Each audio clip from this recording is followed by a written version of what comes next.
Magandang araw sa atin lahat. Muli na naman nagbabalik ang inyong lingkod upang magbigay ng panibagong reaksyon sa mga kaganapan dito sa ating bansa, especially sa ating gobyerno. Ayan, so papanoorin natin tong interview ni Senador Lacson dahil nga nag-walkout sila noong nakaraan sa session about dun sa motion ni Senador Marcoleta. So nag-post kasi siya sa kanyang Twitter, X kung tatawagin, is nagbanggit siya dun ng stupid. Ayan, so panoorin na natin. Okay, and then of course you have a tweet that's now going around and it's viral, and your tweet reads, "It's the rules, stupid." So we're showing that tweet right now on television, and this all started with Senator Marcoleta saying, "Yun nga, kung walang legal background, ang hirap, parang ganon." And of course, Senator Risa Ontiveros immediately lambasted that. And so paliwanag lang natin yung sa pinakamadaling paraan. Kasi diyan sa Senado may mga komite, 'di ba? So yung komite ng rules nila diyan sa Senado is wala pang tao. So bakit ba i-bring up ni Senador Marcoleta sa plenary yan? Ngayon kasi, ang sabi kasi nila diyan, ipinasa na yan sa rule committee. So wala ngang tao kaya ibinalik yan ni Senador Marcoleta yung motion diyan sa kanilang plenary. Ngayon, para ma-discuss ng mga senador, 'di ba? Kasi wala ngang tao sa rule committee. So ngayon, nag-motion sila na pwede bang aprubahan yung rule number 14, section 41 na papayagan ang sino mang senador na makadalo via online, 'di ba? So doon sila nagkaroon ng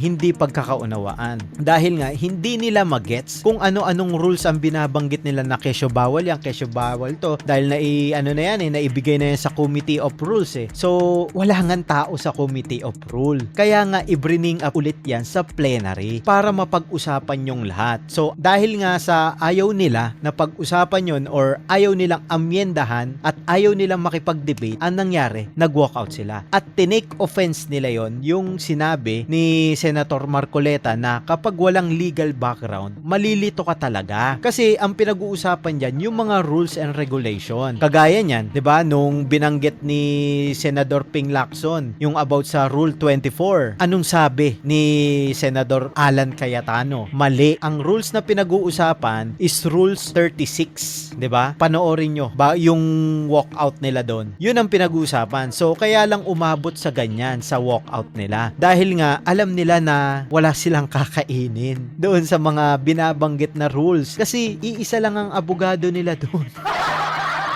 'Di ba? Hindi nila magets kung anong rules na yung pinag-uusapan. Kaya nga i-bring up yan sa plenary para mapag-usapan ng maayos, maituro sa kanila. Kaya sila nag-walkout kasi hindi nila alam.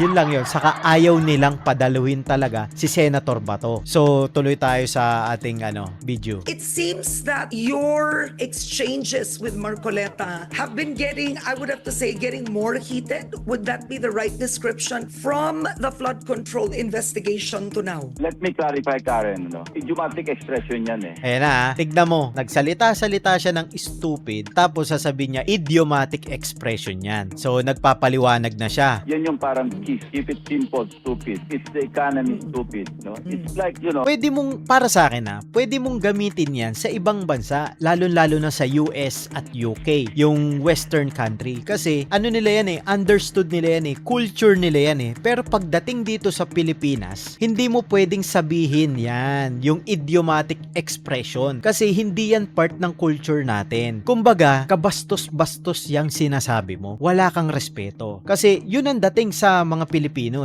dahil iba nga ang kultura ng mga Southeast Asian country. Kaya hindi mo pwedeng sabihin na lang yan, idiomatic expression. It is not intended to be meant literally. Okay, tama na. It is not intended, 'di ba? No? Expression niya lang ng mga tao para bang pag sinabi mong break the ice, hindi naman sabihin magpupukpok ka ng yelo. Totoo naman yung sinasabi nito, kakampihan natin siya. Pero nga, kagaya ng sabi natin, hindi siya akma dito sa ating bansa. bansa. Iba ang ano natin dito, kultura kumbaga. Kabastos-bastos yung sinasabi niya. O 'di ba dito sa US, kapag tinawag kang ganun, okay lang. Pero pag ikaw tinawag ka rito naggaganunin ka, anong dating sa 'di ba? Mayabang, 'di ba? Ganun. Magkaiba yung kultura ng western country sa Asia, 'di ba? Pag sinabi mo break the ice, di ba, start a conversation. Pag sinabi mo halimbawang hit the sack, di ba, matulog ka na. So, hindi intended. Kahit na anong paliwanag mo, wala tayo sa western country. Pagdating sa mga ganyang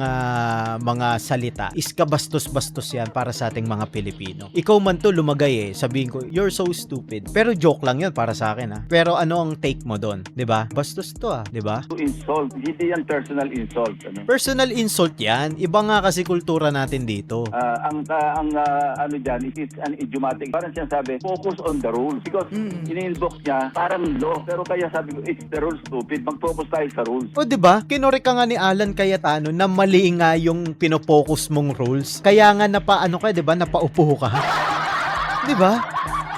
Ang pinokus mong rules, Rule 24. Pero ang sabi ni Senador Alan, pinakinggan kanya At kinore kanya in a nice way. Ang sabi niya, mali po. Ang Rule 36 po ang ating pinag-uusapan. Kasi banat kayo ng banat. 'Di ba? Banat kayo ng banat ng mga rules. Hindi nyo naman pala nauunawaan. 'Di ba? Ang viewers natin matatalino na ngayon, 'di ba? Ang taong bayan matatalino na ngayon. Sige, banat kayo dito para lang mapuntusan nyo tong majority. Pero kung tutusin, wala naman pala kayong alam sa rules. 'Di ba? Kaya nga ang sabi ni Senador Alan, wala pa tayo sa debate. Ano yung palang to, motion pa lang to. Kaya nga dinivide yung house para pagbotohan. Ano ginawa nyo? Nag-walkout kayo.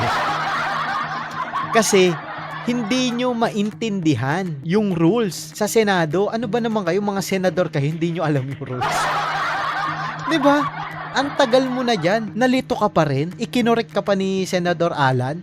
Sa mga viewers natin, panoorin nyo kung hindi totoo yung sinasabi ko. 'Di ba? Kasi ako, ino-observe ko lahat ng mga ginagawa nila. Kung meron silang binabanggit na mga rules, syempre inaalam rin natin yun kahit papaano, 'di ba? Para naman, meron akong information na maibibigay sa inyo na mas madaling maunawaan, 'di ba? So tuloy tayo. Hindi ko ibig sabihin na stupido siya. Yeah. But if he will take it literally, then that is call. Hindi. Mali ka pa rin. Kasi, kagaya ng sabi ko, hindi mo pwedeng basta-basta i-apply yung culture ng western country. Alam ko yan yung sinasabi mo Pero kasi, pagdating dito sa Southeast Asian country, sa Asia, sa Pilipinas, iba tayo. Kagaya doon sa US, sa western country. 'Di ba liberated sila? Tayo, ano ba tayo? 'Di ba mga ano tayo, yung matatandang dalaga, mga matatandang binata, ayaw sa mga kalaswaan. 'Di ba? Nakita mo yung difference, 'di ba? Kaya hindi mo pwedeng sabihin na i-take niya yan as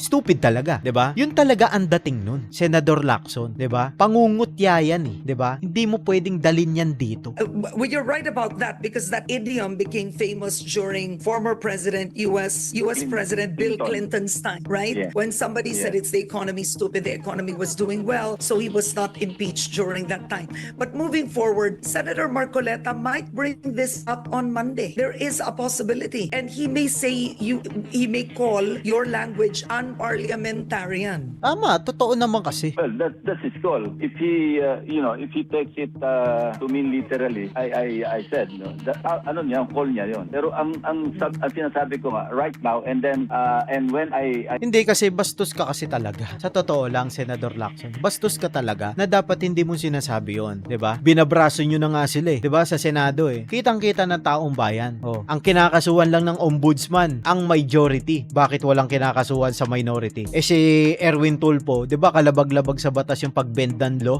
'Di ba? Kalabag-labag sa batas 'yun pati yung flood control. Bakit hindi siya included doon? Hindi siya makasuhan. Kasi kakampi siya, 'di ba? I tweeted it, yun talaga yung meaning noon, no? Hindi ito literal na meaning na stupido siya. At Palusot mo lang yan. Now, on Monday, pinag-usapan natin dito. Yeah, pinag-usapan natin dito. I wanted to Sa sobrang ito kasi si Senador Lacson sa sobrang pikon niya, nagaano na siya, status na siya, 'di ba? Sa totoo lang hindi niya mailabas sa Senado kasi alam niya may kalalagyan siya doon. Dahil sasagutin talaga siya. Kita mo, binabanatan siya ni Senator Marcoleta, wala siyang kibo. Sinabihan siya, sige na nga, ikaw naman mas matanda sa akin 'Di ba? Kasi alam niya na hindi mo pwedeng kutya-kutyain basta-basta itong mga senador dahil ito ay hindi biro dahil mga abogado yan. Although PNP chief si Senador Lacson, hindi natin siya minamaliit. Pero iba kasi kapag abogado kalaban mo. Ask you. Hindi law. Yeah. Yes. No, on Monday, just to close, what is your strategy? There's a big possibility, of course, that they will make sure that Senate Eto panoorin nyo itong mabuti. Napakaganda na itong interview na to. Kasi dito, ibinulgar ni Lacson yung mga hakbang nila para pabagsakin ang majority. Cheese Escudero is going to be present on Monday. Alright? Okay. So, anong plano ng minorya kung 12 na ang majority on Monday? Look, Karen, sa Senate, wala kaming closure. Sa House, meron. Parang limited sila sa 30 minutes. So we'll keep debating, we'll keep asking questions, we'll keep interpolating, and we will introduce amendments if it comes to that. If they disregard Rule 24 and insist na hindi, nandun tayo sa 136 and then divide the House, so matatalo kami sa botohan, then so be it. Talagang tyranny of numbers yan eh. Tyranny of the majority talaga. We're in a democracy. Kasi ang problema sa kanila, dinidelay tactics nila yung botohan, yung divide the house para hindi umabot. Kasi kagaya ng sabi ni Erwin Tulfo, si Bendalo, 'di ba? Ang sabi niya, minamadali raw nitong majority yung pagpapasa ng motion, yung amyenda nun. Rule 14, Section 41, yung about sa via online na pagdalo ng mga senador. Kasi raw may makukulong. Ayan. So, dinidelay nila ngayon para pagdating ng nakulong na yung mga dapat makulong sa majority, sila na yung bagong majority. 'Di ba? Kasi lamang sila eh. So may problema kami doon, pero ang next move namin, kung talagang pilitin nila, is probably minority members will have the option to bring the case before the Supreme Court. O kita mo, ngayon, pupunta kayong Supreme Court, binabastos nyo Supreme Court, kino-question nyo. Saka si Soto, kino-question ni Soto ang Supreme Court, ang mga desisyon, tapos ngayon, pupunta kayo na Supreme Court, 'di ba? Kundi ba naman kayo mga siraulo dyan? Kasi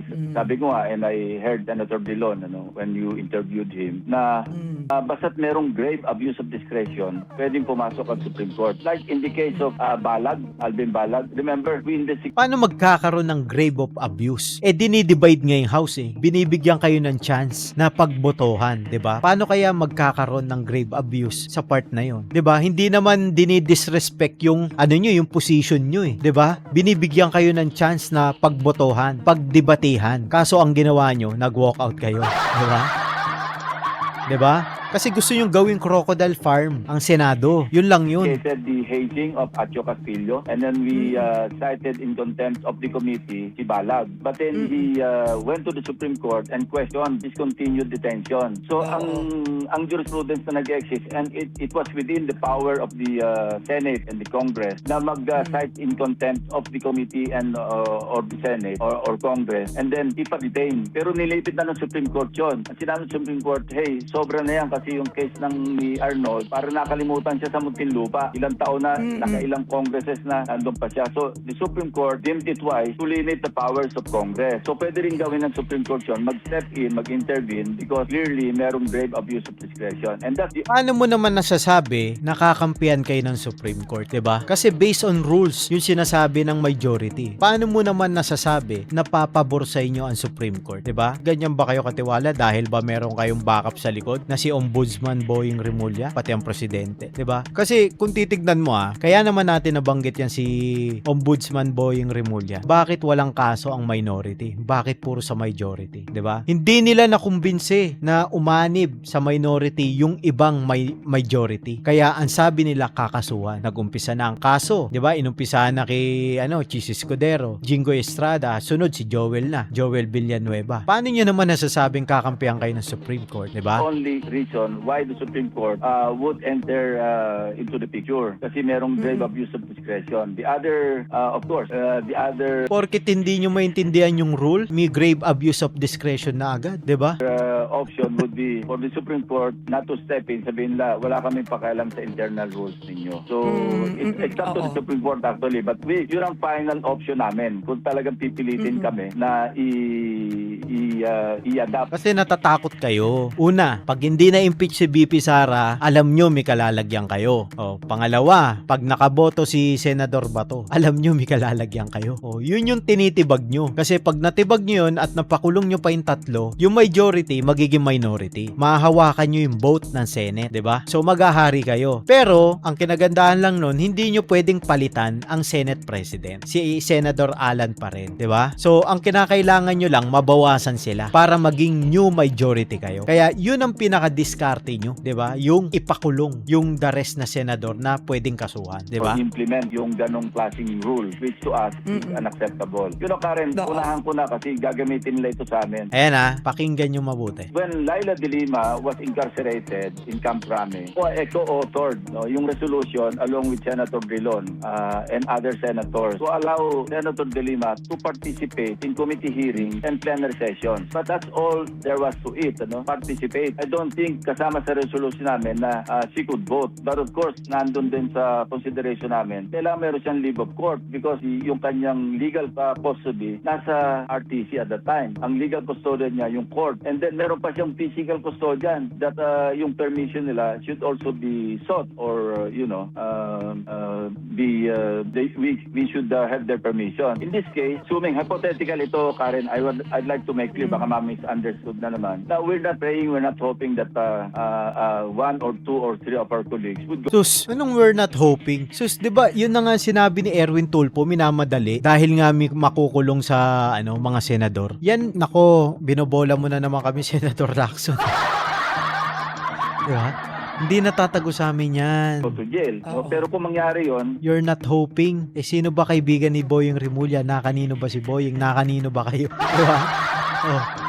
Ayan ka na naman Pinapaniwala mo na naman kami sa kasinungalingan mo. say, kung today, because it's not a holiday, nasabi na rin ni Ombudsman Remulla na today, i-refer na nila yung kaso ni Senator Jingo Estrada sa Bigan Bayan. So give or take 24 to 48 hours, baka ma-issue ng warrant. O, di kulong. Mababawasan ng isa. By Monday, the ratio would be 11 against 11. O, diba? Yun ang plano. Kasi hindi nila makuha ang majority. So, babawas-bawasan nila unti-unti. Kasi, pero mo, hindi nila mabili. Hindi yung pangako nila, hindi mabenta. O, inanuan nila, binantaan nilang kakasuhan. Pag hindi umanib sa minority, hindi pa rin natakot. Diba? Nanindigan yung 13. Because right now, they're 12 because Senator Bato is not available. So magiging 11 and 11 kami. So Yan na. kung ano maging situation, hindi lang mapipilit sa floor yung ma-adapt yung resolution kung walang quorum. Kasi ganun din ang gagawin namin pag pinilit nila. 'Di ba? Planadong planado. Kaya sila nag-walk out para i-delay. Kasi hihintayin muna nilang may makulong na isa, 'di ba? So 11-11. Hihintayin ulit nila na may makulong pang isa. May iwanan yung Oo. minority leader. Yun, a repeat of what happened last Tuesday. Ah, 'di ba? Assuming that in 2 weeks, kasi in-announce din ni Ombudsman Remulla ito, si Senator Villanueva, what if in 2 weeks na ipal din yung information na ison din siya ng warrant, the ratio would now be 11 and 10. Oh, 'di ba? Si Joel Villanueva naman ang ipakukulong nila. So sila na yung bagong majority. 'Di ba planadong planado kung bakit nila dinelay yung pag-amend nung Rule 14 Section 41, 'di ba? Kasi ipakukulong muna nila yung dalawa para makuha nila yung boto, 'di ba? Ang problema, hindi nila makukuha yung majority na maging Senate President kasi kailangan doon 13. Kulang pa rin silang dalawa, 'di ba? Pero sila na yung bagong majority, 'di ba? Dahil nga kulang na yung majority, magiging minority na ngayon 'yun. 'Yun ang plano nila. Last option si Boyeng Rimulya. 'Di ba? Ganyan kaloko yung mga senador na yan. Kaya, intention nilang mag-walk out. Kunwari lang na against sila sa mga rules. Huwag nyo na kaming loko-lokohin, 'di ba? Ipakukulong nyo para kayo na ang bagong majority. Ganun lang yun. So effectively, we will be the majority. Oh, 'di ba? Sabi sa inyo While they have the Senate President on their side, they would only be 10, kaming 11. So what happens, Karen, is we'll be controlling all the committees. Oh, 'di ba? Kokontrolin na nila lahat ng committee. Ngayon, may impeach si BP Sara, 'di ba? Kasi sila na yung bagong majority. Boboto sila ng against kay BP Sara, may impeach na agad. Kasi 10 versus 11, sino lamang, 'di ba? 'Yun ang plano talaga nila. Last option nila. Talagang pinag-isipang mabuti 'to no? Talagang gigibain nila yung majority block Because we will move to declare all the chairmanships of all committees vacant, and then we will re-elect the chairperson. So that's an awkward situation, but that's the reality. Because sabi ko nga So kanina, technically, tayo doon sa tiri. No, technically, Senator Lacson, kumbaga, in the beginning, Maganda yung sasabihin ni Karen Davila dito pakinggan nyo. I know that the minority was trying to win some members of the majority to move to the minority, but it seems parang makakatulong sa inyo, in effect, pag naglabas ng warrant ang ombudsman. Yun, di ba? Di ba? Makakatulong talaga sa kanila kasi planado na. Planadong planado yung ginagawa nito nila Lacson na kailangan nila ipakulong yung mga senador para makuha nila yung majority. Ngayon, ibabakante nila lahat ng posisyon para makontrol nila ulit. 'Di ba? Kasi ayaw na sa kanila nung 13. 'Di ba? Oh. Ganyan sila kaloko. Ang mangyayari noon, without the minority doing anything, you can technically change the Senate President. Is that correct? Tama, 'di ba? Ang susi si Boying Remulla para gibain ang majority kasi ipapakulong lahat ni Boying Remulla. Eh di wala nang kokontra sa sa impeachment ni BP Sara, 'di ba? No, that's not correct. It takes 13 votes to elect a Senate President or to oust a sitting Senate President. But it only takes a simple majority to elect the chairman or the chairpersons of the committee.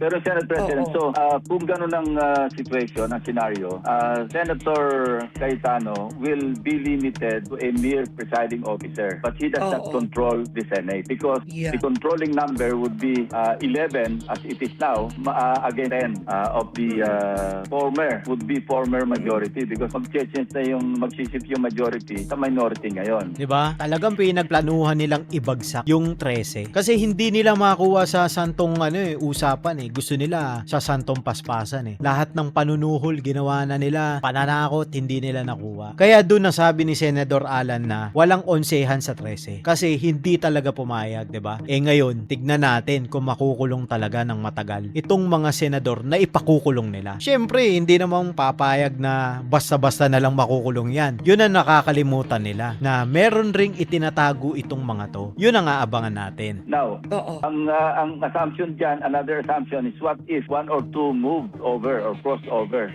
to the minority now, So, magiging 13, we can change the Senate President. So, dito, lumalabas sa interview ni Senador Lacson, hoping pa rin sila na may dalawa na pupunta sa kanila para ma-change yung Senate President. Ayan, hoping pa rin sila dyan. Sige, kapit lang, 13. Nandito lang ang taong bayan para suportahan kayo. Ayan, so maraming salamat nga pala sa lahat ng tumututok at patuloy na sumusuporta sa ating content, pagre-react sa mga kaganapan dito sa ating bansa. Huwag po kayo magsawang i-like, i-share ang ating video at mag-subscribe na din kayo. So hanggang dito na lang tayo. Bye-bye!